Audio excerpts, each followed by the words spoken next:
बिहार विधानसभा चुनाव धीरे धीरे रफ्तार पकड़ता हुआ जा रहा है। अभी अभी कुछ देर पहले बीजेपी की तरफ से 101 सीटें जो उसके कोटे में उसके गठबंधन एनडीए के जरिए आई हैं, उनमें से 71 सीटों पर अपने कैंडिडेट्स के नामों का ऐलान कर दिया है। इन 71 सीटों में जेडीयू की कौन सी सिटिंग सीटें हैं, इन 71 सीटों में बीजेपी के किन किन उम्मीदवारों को टिकट मिला है, कौन से नाम चौंकाने वाले हैं, सरप्राइज कर रहे हैं, कौन से उम्मीदवार जो मौजूदा में विधायक हैं बीजेपी के, उनको इस बार टिकट नहीं मिल पाया है, कौन से एमएलसी हैं, कौन से मंत्री हैं, कौन से वो बड़े नाम हैं जो टिकट पाने में कामयाब हुए हैं, और महागठबंधन में अभी तक सहमति क्यों नहीं बनी है। तमाम बातों पर जिक्र करेंगे। इन 71 सीटों के एक एक सीट का हिसाब किताब जानने की कोशिश करेंगे कि आखिर इन सीटों पर बीजेपी ने इन उम्मीदवारों के नामों का ऐलान क्यों किया है। ये इस वक्त लिस्ट पूरी की पूरी 71 सीटों की बीजेपी की मेरे पास में है। सभी सीटों का एक एक करके आपको विश्लेषण करते हुए ब्यौरा देंगे। मेरे साथ रमाकांत चंदन जी, वरिष्ठ पत्रकार, बिहार की बारीक नब्ज समझते हैं, जानते हैं, सालों से कई दशकों का इनको अनुभव, और बिहार विधानसभा चुनाव पर इस बार फिर से उनकी बारीक नजर है। मैं स्वागत करना चाहूंगा रमाकांत सर, बहुत बहुत स्वागत है आपका। सर, कौन से नाम सरप्राइज कर रहे हैं इन 71 सीटों में? सरप्राइज एलिमेंट क्या है? सबसे पहले एक विश्लेषण मोटे तौर पर इस बीजेपी की पहली लिस्ट आने के बाद आपको क्या दिख रही है? देखिए, सबसे पहले दो बातों का उल्लेख मैं करना चाहूंगा कि इस लिस्ट से दो बातें साफ हो गई। एक तो एनडीए में सब कुछ ठीक है। ये कल के गतिविधियों से ये एक चौंकाने वाली बात है कि अब सब कुछ ऑल इज वेल है।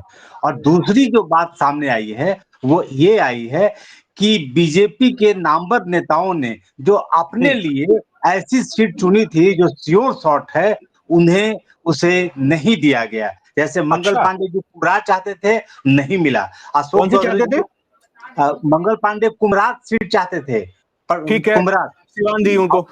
अब उनको सिवान मिल गया। अब हाँ, सम्राट चौधरी पटना सिटी चाहते थे, पटना साहब चाहते थे, उन्हें तारापुर दे दिया गया। ये दो बड़ी चौंकाने वाली बात है, क्योंकि दोनों नामवर लोग हैं, लेकिन हाँ। उन्होंने नहीं माना। अब रामकृपाल यादव को पटना साहब से उतारा गया है, तो ये भी एक चौंकाने वाली बात है, क्योंकि ये माना जा रहा था कि रामकृपाल यादव को वहां दानापुर से लड़ाया जाएगा, क्योंकि वो सीट वहां राजद के पास में है और ये सीट तो बीजेपी के पास में थी। लेकिन अब क्या रणनीति बनाई गई है रामकृपाल जी के लिए, उन्हें पटना साहब भेजा गया है। शायद नंदकिशोर जी यादव का टिकट कटने से हो सकता हो कोई अंदरूनी बात हो, कोई अंदरूनी कलह की बात हो, इसलिए यादव के पर बदले में मैं रोकना चाहूंगा, गया हो। रामकृपाल यादव की सर दानापुर सीट ही है। रामकृपाल यादव की दानापुर सीट ही है, मिल गई है उनकी उनकी चहेती सीट। और सॉरी, तो मुझे लगा कि ये ध्यान में आया को पटना साहब हैं। ना ना ना ना ना, मिल गया जो चाहा उन्होंने। जी जी। तो रामकृपाल यादव को लेकर के ये बातें तो थी कि वो उनको वहां से मिलना चाहिए, लेकिन पता नहीं एक खबर हाँ कैसे मेरे पास आई जिसका वो हम विवेचन नहीं कर पा रहे हैं। और जी। तीसरी बात जो सबसे बड़ी बात ये है कि जिन लोगों का टिकट कटने का नाम था, उनमें उम्र को लेकर के प्रेम कुमार का था, उन्हें टिकट मिल गया। एंटी हाँ इनकम्बेंसी के नाम पर इन्हें मिल गया। अग्रवाल जी जो हमारे राजस्व मंत्री थे, जबकि कहा जा रहा था कि उनको एंटी इनकम्बेंसी है। फिर रेणु कुमारी, ये सारे नाम हैं जो बताया तारकिशोर जा जी। रहा था जी, लेकिन इन सबों को टिकट मिला जी। लेकिन सर, नंद किशोर यादव का टिकट फिर कैसे रह गया? बेटे के लिए तो मांग रहे थे, कुछ उसका भी नहीं पता चल रहा है। नंदकिशोर जी के बारे में कहा यह जा रहा है कि पिछले रत्न दिनों साहिब की सीट सर रत्नेश कुशवाहा को मिली है। हाँ जी, रत्नेश जी को। हाँ, तो पटना साहब को लेकर के इसलिए टिकट नहीं मिलने की बात है कि कुछ दिन पहले एक खबर आई थी मीडिया में, जिसमें ये था कि 500 करोड़ रुपए का घोटाला हुआ है विधानसभा में। जो नियुक्तियां हुई है उसको नियम का उल्लंघन करके ये चीजें आई है। जबकि प्रदेश चुनाव समिति में ये बात हुई थी कि हमारे विधानसभा अध्यक्ष हैं, उनको मान मान सम्मान किया जाना चाहिए, उन्हें टिकट मिलना चाहिए, जैसे प्रेम कुमार जी को मिल रहा था। लेकिन ये 500 करोड़ का घोटाला आया है, जिसके कारण केंद्रीय चुनाव समिति ने उन्हें इसके लिए उपयोग नहीं माना, कि हो सकता है इसका बुरा प्रभाव पड़े, और नंदकिशोर यादव जी का टिकट काट दिया गया। जबकि एंटी इनकम्बेंसी वाले सरावगी जी को मिला, नीरज बबलू जी को मिला, जिन पर भी एंटी इनकम्बेंसी है। तो हम मुझे लगता है कि जो बताया जा रहा था कि बहुत विधायकों का एंटी इनकम्बेंसी कारण टिकट कटेगा, उस पर लगता है केंद्रीय चुनाव समिति ने थोड़ा सहृदयता दिखाई है जी। अच्छा सर, एक चीज इसमें और ये भी बड़ी गौर करने वाली है कि जिस तरीके से इन नामों का ऐलान किया गया है, उसमें इस लिस्ट के आखिर में उल्लेख करते हुए 5-6 नामों का जिक्र किया है। पार्टी के वरिष्ठ नेता श्री सम्राट चौधरी, मतलब पूरे विधानसभा सीट और सब कैंडिडेट्स का नाम है। उसके बाद लास्ट में जो पैराग्राफ है उसमें दिया गया है पार्टी के वरिष्ठ नेता श्री सम्राट चौधरी, श्री विजय कुमार सिन्हा, श्री तारकिशोर प्रसाद, श्रीमती रेणु देवी, डॉक्टर प्रेम कुमार, श्री मंगल पांडे, श्री कृष्ण कुमार ऋषि, श्री राम नारायण मंडल एवं श्री नितिन नवीन के नाम भी इस सूची में शामिल हैं।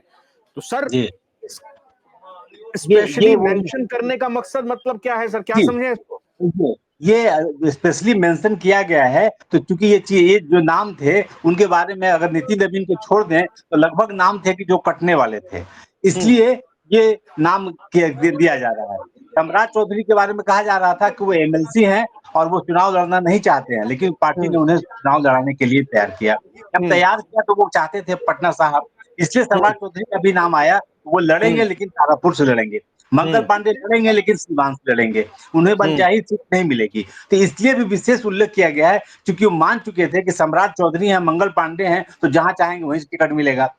प्रेम कुमार के बारे में था कि कटना तय है, लेकिन प्रेम कुमार को मिला, इसलिए भी रेणु देवी की टिकट कटना तय था, इसलिए भी वो विशेष उल्लेख किया गया है कि अगर ध्यान न भी जाए तो ये पहले पढ़ लें कि जिनका नाम कटने को था वो नाम इस सूची में है। जी, लेकिन एक आपने जिक्र किया कि सम्राट चौधरी यहाँ पटना जिले की सीट से चुनाव लड़ना चाह रहे थे, लेकिन उनको तारापुर से, अब तारापुर उनके पिता शकुनी चौधरी की परंपरागत सीट रही है।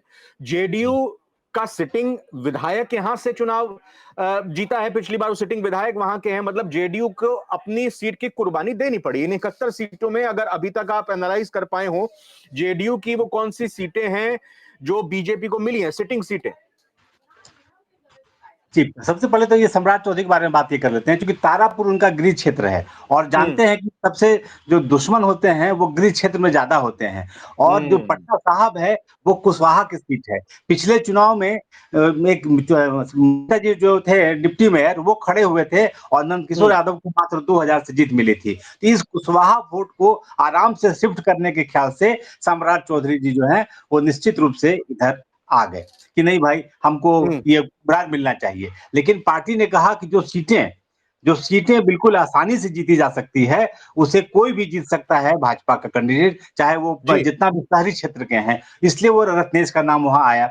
लेकिन उनके नाम पर सहमति तारापुर के लिए इसलिए बनी क्योंकि आपका फील्ड है और संघर्ष करके वो सीट छीन करके आप लाइए, यही आपकी काबिलियत है। उसी तरह से सिवान भी उन्हें मंगल पांडे को इसलिए दिया गया है कि आप जाइए और जीत करके आइए। जबकि सिवान में इसके पहले ओम प्रकाश यादव भी थे भाजपा के, लेकिन अब तो वो दूसरे दल में चले गए हैं, उनसे भी कड़ी टक्कर थी। और इसके पहले कविता जी जीता, वो जदयू की सीट थी, लेकिन मंगल पांडे ने उसे अपने हिसाब से उसे लिया कि भाई सेकंड ऑप्शन मेरा सिवान है। सर, ये 71 सीटों को मैं एक एक करके बताता हूं किस सीट से कौन से उम्मीदवार को चुना गया है, जो आपको लग रहा हो कि इसमें हमें विशेष तौर पर उल्लेख करना है तो जरूर कीजिएगा। शुरुआत करते हैं सर। बेतिया से रेणु देवी है, रक्सौल से प्रमोद कुमार सिन्हा है, श्री श्याम बाबू प्रसाद यादव पिपरा से हैं, मधुबन से राणा रणधीर सिंह है और मोतिहारी से प्रमोद कुमार है। 4 जो हैं कैबिनेट में रह चुके हैं, मंत्री रह चुके हैं या हैं। जी हाँ, तो राणा रणधीर तो पहले से भी वो सहकारिता मंत्री थे और वो वहाँ के लोकप्रिय हैं, इसलिए उनको टिकट मिलना था। प्रमोद कुमार जी भी मंत्री रहे हैं और उनका भी फील्ड में अपना योगदान है। और सबसे बड़ी बात है कि राधा मोहन सिंह के वो काफी करीबी हैं दोनों, इसलिए उनका टिकट मिलना भी तय था। रेणु देवी को आपने कहा ही होगा, आप देखे होंगे पूरी लिस्ट में यह देखा गया है जितने अति पिछड़े और पिछड़े हैं उनको उम्र के हिसाब से डिवाइड किया गया है। नंदकिशोर जी का टिकट कटा है तो वो उनका उम्र नहीं है, उनका वो कह सकते हैं कि वो जो घोटाला आया है वो उनके साथ। जी। अच्छा, श्याम बाबू प्रसाद और प्रमोद कुमार सिन्हा को फिर से एक बार टिकट मिला है, मंत्री पहले रह चुके हैं। श्याम बाबू प्रसाद यादव को मिला है पिपरा से। जी हाँ, तो पिपरा से उन्हें मिला है क्योंकि भाजपा चाहती थी कि हम उस मोतिहारी में केवल जातियों का बैलेंस करें जिसमें तमाम जातियां आ जाए। जिस तरह से कोई अगर राजपूत जाति है तो राणा रणधीर सिंह आ गए हैं, उसी तरह से श्याम बाबू हैं तो वो पिछड़ी जाति से यादव से हैं तो वो आए, ताकि लगे नहीं, क्योंकि भाजपा की रणनीति थी कि हर जिला में हम सबसे पहले देखेंगे कि वो जिताऊ जातीय समीकरण क्या है और उसका बैलेंस हम कैसे करते हैं। तो हर जिला में कोशिश की गई है कि जो प्रमुख जातियां हैं, जो जुझारू जातियां हैं, जो वोट करती हैं, उनका ये बढ़े। तो श्याम बाबू यादव को लाना भी एक मजबूरी थी, ताकि हम यादव का वोट काट सकें और अन्य विधानसभा में उनको दिला भी सकें। अगली 5 सीट लेते हैं सर, ढाका, रीगा, बथनाहा, परिहार और सीतामढ़ी। ढाका से हो गए पवन जायसवाल, रीगा से बैद्यनाथ प्रसाद, बथनाहा से अनिल कुमार राम, गायत्री देवी परिहार से, सुनील कुमार पिंटू सीतामढ़ी से। कौन सा नाम इसमें लग रहा है जिस पर हमें बतानी चाहिए अपने दर्शकों को, व्यूअर्स को कुछ बात? जो सीतामढ़ी की सीट, क्योंकि वो आपको ध्यान होगा कि सीतामढ़ी से विधायक थे, लेकिन भाजपा के विधायक हुआ करते थे, लेकिन फिर वो जदयू में चले गए, सांसद बन गए। तो 2 दिन पहले ही उन्हें इस सीट से लड़ाने के लिए लाया गया जदयू से भाजपा में, ताकि वो सीट उनको मिल सके। और भाजपा ने भी अपनी सीट की कुर्बानी दी, भाई ठीक है आप अपना उम्मीदवार ले जाइए, क्योंकि यह बिहार का एक कह सकते हैं कि एक ट्रेंड है कि हम आपको सीटों की संख्या तो देंगे, लेकिन अपना उम्मीदवार भी देंगे। तो इसी क्रम में सांसद में वो सीट मिला जदयू को, लेकिन उम्मीदवार गया भाजपा से, और वो थे सुनील कुमार पिंटू। इसमें चौंकाने वाला नाम यही है कि सुनील कुमार तो विधायक किसके माने जाएंगे, जेडीयू के, बीजेपी के? सिंबल भले ही बीजेपी का हो, आपको बीजेपी का मिलेंगे, लेकिन नहीं, वो क्योंकि पहले से भी बीजेपी में थे और पहले से कर रहे हैं, इसलिए वो जदयू में चले गए थे, तो जदयू में वो एक्सेप्ट नहीं हो रहे थे। लेकिन वो भाजपा उनका होम घर है, इसलिए लौटने पर उन्हें वही खुशी हुई होगी जो घर वापसी पे किसी की होती है। अगली 5 सीटें सर, बेनीपट्टी, खजौली, बिस्फी, राजनगर, झंझारपुर। बेनीपट्टी से विनोद नारायण झा मंत्री रहे हैं, खजौली से अरुण शंकर प्रसाद हो गए, बिस्फी से हरिभूषण ठाकुर बचौल बड़े सुर्खी में रहते हैं, सुजीत पासवान जी को राजनगर से, और झंझारपुर से नीतीश मिश्रा। जी, नीतीश मिश्रा को मिल गया टिकट सर। हाँ, इसमें चौंकाने वाली बात केवल वो मुझे लगता है कि जो इनका केवल है, जो पीएचडी मंत्री थे पहले, जो पहला नाम विनोद नारायण झा जी का, क्योंकि उनका भी नाम उम्र से कटने के लिए हो रहा था। लेकिन एक इसमें पेच यह भी था कि जिनका उम्र कटने वाले थे, तमाम चाहते थे कि मेरे बेटे को टिकट मिले। विनोद नारायण झा भी चाहते थे कि मेरे बेटे को टिकट मिले, तो परिवार बात को लंबा न लगे, इसलिए भी राम कृपाल यादव को लड़ाया गया, इसलिए भी विनोद नारायण झा को लड़ाया गया, इसलिए प्रेम कुमार को लड़ाया गया, क्योंकि सबके अपने अपने बेटे थे। अब वो चाहते थे ठीक है मुझे नहीं दीजिए दानापुर से, मेरे बेटे को दे दीजिए। और ये विनोद नारायण झा चाहते थे कि उसको लड़ाए अपने, लेकिन बीजेपी ने समझा कि परिवारवाद से बढ़िया है कि हम अपने इन्हीं उम्मीदवार को जिताएं जो 70 के आसपास है, 75 क्रॉस नहीं किए हैं। तो इसमें विनोद नारायण झा। नीतीश मिश्रा जी का सवाल है, वो बहुत ही सफल मंत्री माने जाते हैं, इंडस्ट्री मिनिस्ट्री में बहुत सारे लाए हैं यहाँ पर टारगेट कई इंडस्ट्री वालों को, और कई हजार करोड़ का उन्होंने समझौता भी कराया, एमओयू भी साइन कराया है। तो उनका आना भी था, और वो जो कह रहे हैं कि आपको जो संतुलन बनाना है ब्राह्मण वर्सेस अन्य जातियों का, वो भी वहां बनाया गया, क्योंकि मिथिलांचल में ब्राह्मण ज्यादा है, इसलिए हमको लगता है कि 2 सीटें वहां पर उन लोग को मिली है, दोनों विनिंग सीटें हैं भाजपा की। आज आते हैं, आगे बढ़ते हैं। नरपतगंज, फारबिसगंज, सिकटी, किशनगंज, बनमनखी। इसमें नरपतगंज से देवंती यादव को मिला, फारबिसगंज से विद्यासागर केसरी को मिला, सिकटी से विजय कुमार मंडल, स्वीटी सिंह को किशनगंज से सर, और बनमनखी से श्री कृष्ण कुमार ऋषि। हाँ, कृष्ण कुमार ऋषि बहुत पहले से वो चर्चित भी रहे हैं, और उन्हें मिलना माना जा रहा था कि वो एक मंत्री पद पे भी रहे हैं, इसलिए उनको दिया जाएगा। स्वीटी जी के बारे में संदेह था कि उन्हें टिकट मिलेगा या नहीं मिलेगा, लेकिन लगता है कि किसी कारण बस कुछ जातीय समीकरण के हिसाब से टिकट मिला है। बाकी जो लोग हैं वो लगभग नामित लोग थे, वो पहले से भी था कि इन लोगों के पास कोई एंटी इनकम्बेंसी नहीं है और इन्हें टिकट मिलेगा ही।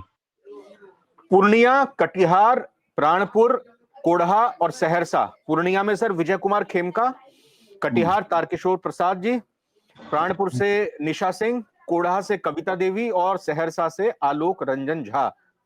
जी, तो इसमें चौंकाने वाले को नाम केवल अगर है तो केवल अग्रवाल जी का है, राजस्व मंत्री भी थे, और उनके बारे में बहुत एंटी इनकम्बेंसी थी, और ये कहा जा रहा था कि सुशील कुमार मोदी के ये बहुत प्रिय थे, इसलिए उन्हें टिकट 2015 में मिला और फिर उसके बाद कंटिन्यू करते चले गए। तो इस बार था कि हम उन चीजों को ड्रॉप करेंगे जिनका एंटी इनकम्बेंसी है, इसलिए इसमें इनको मिलना ये सबसे ज्यादा चौंकाने वाली बात है।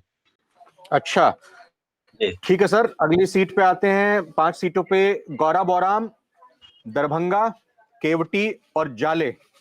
इसमें सर गौरा बौराम में सुजीत कुमार सिंह है, दरभंगा में संजय सरावगी हैं, मिला है उनको फिर से टिकट। केवटी से मुरारी मोहन झा है, जाले से जीवेश कुमार मिश्रा को भी मिला है, और आई रमा निषाद। कौन सा नाम चौंका रहा है सर इसमें? जीवेश कुमार मिश्रा, और इसमें तो जीवेश कुमार सरप्राइज नहीं है।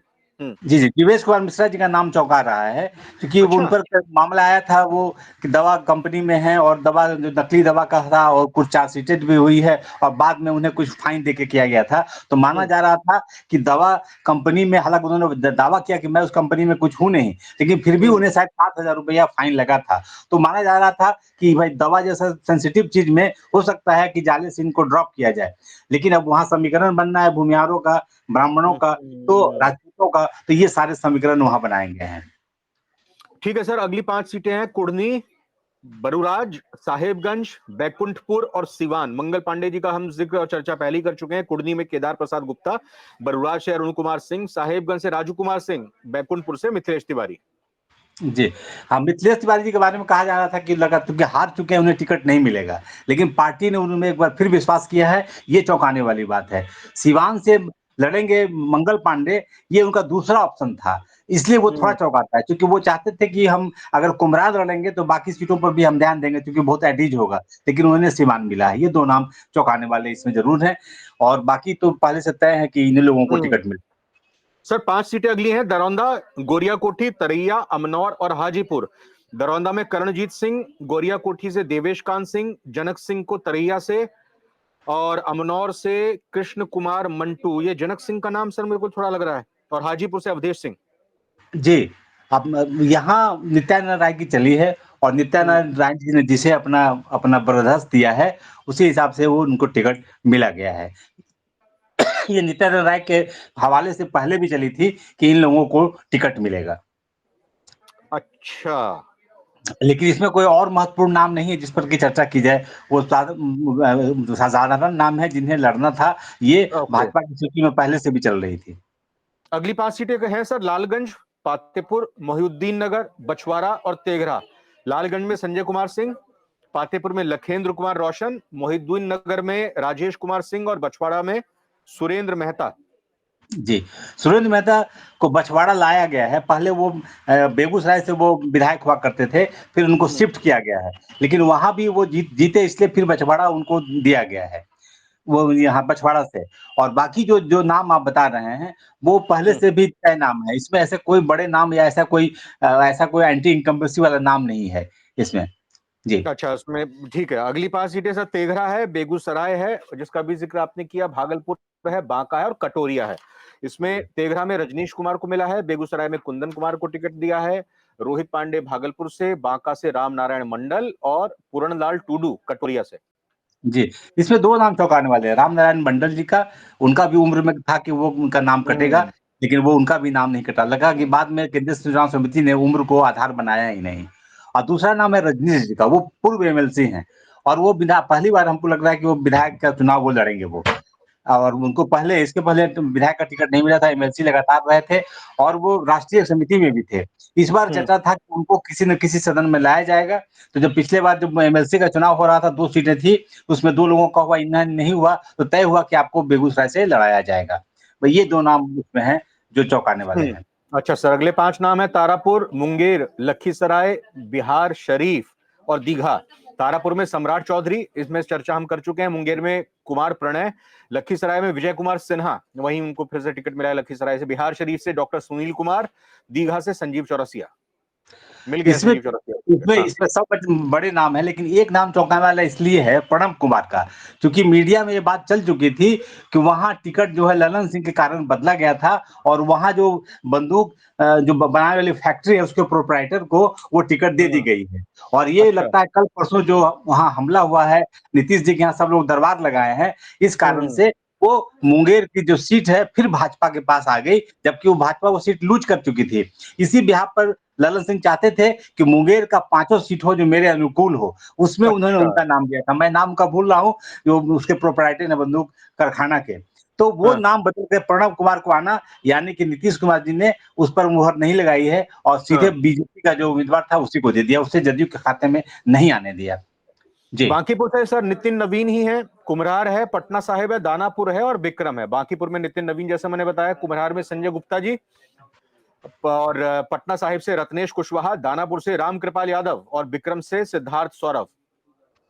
जी, सिद्धार्थ सौरभ जी तो परसों ही आए हैं, तो मान के चलना होगा कि वो टिकट के लिए आए होंगे, सदस्यता ग्रहण की। हम्म, तो दूसरे दूसरे दल से विधायक थे, तो खैर वो आ गए।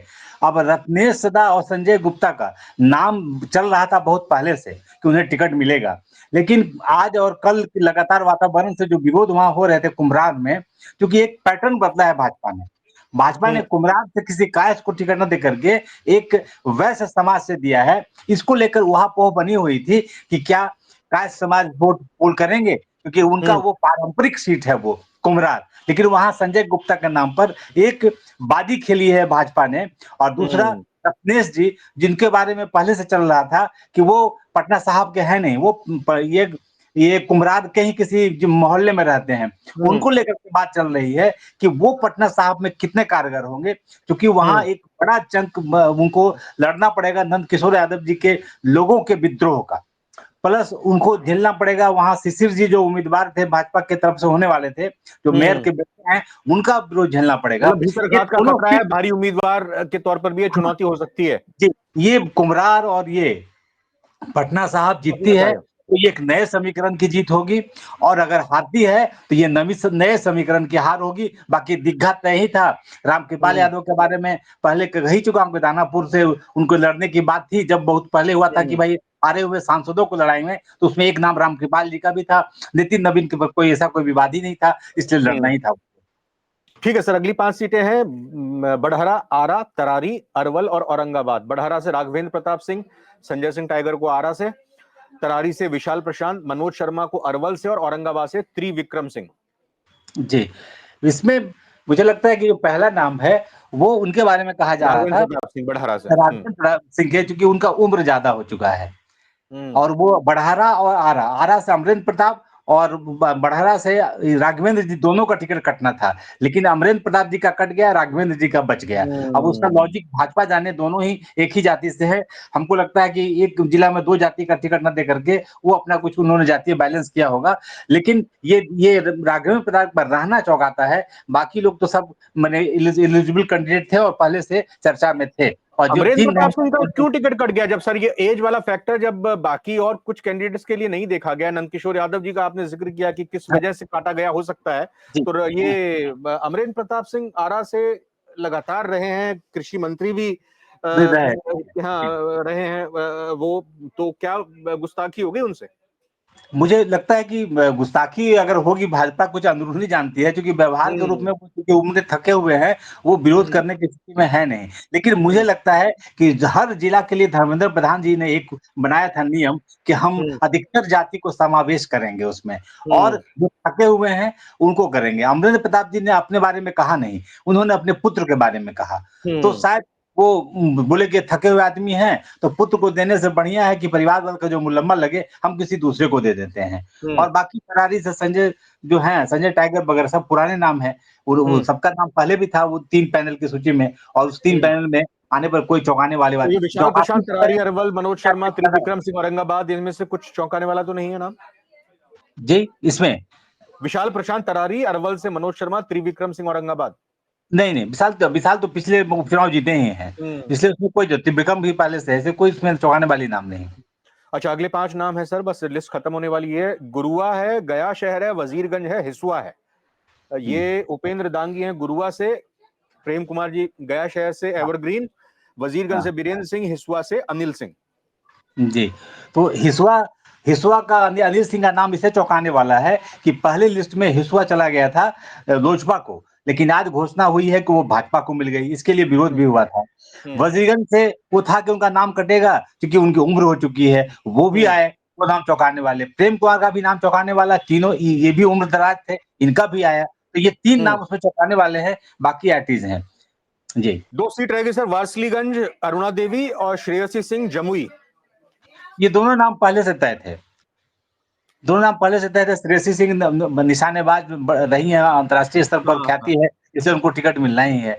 और अरुणा सिंह जीती हुई थी, और दूसरा बात है कि वो भूमिहारों का वो पूरा क्षेत्र है, तो इसलिए वहां से मिला, क्योंकि वहां से जो प्रतिद्वंदी हैं वो अशोक महतो जी जो है कुर्मी से आने वाले हैं, इसलिए वहां उन्हें भूमिहार का एक टिकट दिया गया है। जी। थोड़ी थोड़ी बात सर अब बीजेपी के बाद एनडीए की और थोड़ी सी बात महागठबंधन की कर लेते हैं, फिर समापन करेंगे इस जी, वीडियो का। जी। अब बीजेपी ने बाजी मार ली, अब जेडीयू बचा और बाकी 2 सीटें और बची हुई हैं। अब ये मतलब बाकी 2 और उनके घटक दल बचे हुए हैं, उनका क्या हिसाब किताब है? नाराजगी दूर हो जाएगी क्या, चाहे जीतन राम मांझी, उपेंद्र कुशवाहा हो?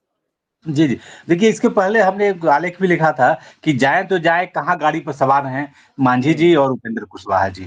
और हम्म। आप अगर अगर सत्य का अगर नियम कानून की बात करें अगर राजनीति में, तो मोदी जी ने द लोकसभा में तय किया था कि जो दल मेरे साथ आएँगे, उन्हें कम से कम 1 सीट देंगे।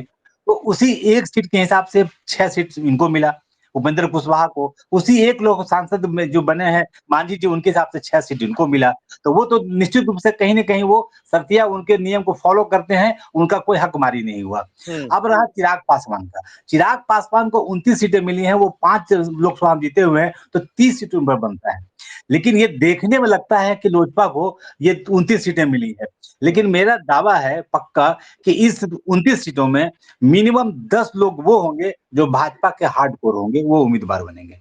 जैसे वीआईपी को पिछली बार टाट टिकट दिया था, सारे भाजपा के थे, वीआईपी भागा लेकिन चारों विधायक जो है भाजपा में आ गए। तो उसमें निश्चित रूप से भाजपा के दमदार नेता वो लोजपा के टिकट पर लड़ेंगे, ऐसे 10 सीट ज़रूर होंगे, जो मुझे जो हम्म। जानकारी मिली है। जी। महागठबंधन का पेच कब सुलझ जाएगा सर? आज पता चला कि कुछ बात नहीं बनी, जो है तेजस्वी यादव और साथ ही साथ खड़गे साहब के साथ बैठक होनी थी, कुछ बातचीत भी नहीं हो पाई। जी। का महागठबंधन का पेच कहाँ फंसा है और कब तक सुलझ जाएगा? महागठबंधन का सबसे बड़ा पेच फंसा हुआ है 3 उप मुख्यमंत्री। हम्म। वीआईपी मुकेश सहनी मुझे उप मुख्यमंत्री बनाइए और कांग्रेस ने शर्त रख दिया है कि एक दलित एक मुस्लिम को बनाइए। तो 3-3 मुख्यमंत्री अगर बनेंगे तो वो कैसे सेट करेगा? और दूसरा कि वो 40 सीट से कम करके 25 बना रहे हैं और इन्हें 15 सीट से ज़्यादा देने के लिए तैयार नहीं है।